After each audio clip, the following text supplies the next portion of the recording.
Petrol pump से 4 kilometre दूर एक फौजी गाड़ी का पेट्रोल ख़त्म हो गया। दूसरी सीट पर मैनेजर साहब बैठे थे।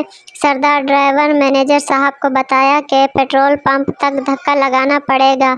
सब नीचे उतरे, धक्का लगाना शुरू कर दिया और काफ़ी देर बाद पंप तक पहुंच गए। रास्ते में कुछ जवान थक कर बेहोश हो गए। सरदार ने पेट्रोल डलवाना शुरू किया तो मैनेजर साहब ने कहा, पीछे जो ड्रम है इसमें भी भरवा लो। सरदार, सर जी वो तो पहले से ही भरा हुआ है, मैंने इमरजेंसी के लिए रखा हुआ है।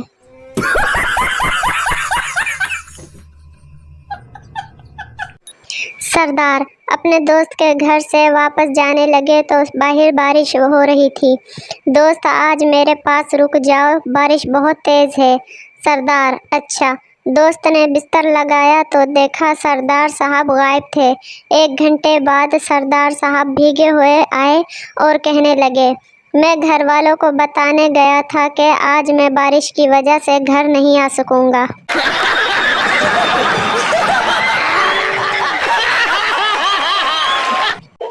हवलदार ने थानेदार को टेलीफोन किया, जनाब आला, इधर हमारे इलाके में कत्ल का जुर्म हुआ है। एक औरत ने अपने खावंद को सर में बेलन मारकर हलाक कर दिया है। थानेदार, क्यों, क्या वजह थी? हवलदार, जनाब आला, मोहतरमा ने फ़र्श को ताज़ा साफ़ किया था और फ़र्श अभी गीला था कि बस इसका खावंद जूतों समेत किचन में चला गया था।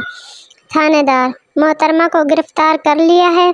हवलदार, नहीं जनाब, वो अभी तक किचन में है और हमने गिरफ्तार नहीं किया। थानेदार, वो क्यों? हवलदार, जनाब, हम इंतज़ार कर रहे हैं कि पहले किचन का फ़र्श खुश्क हो जाए।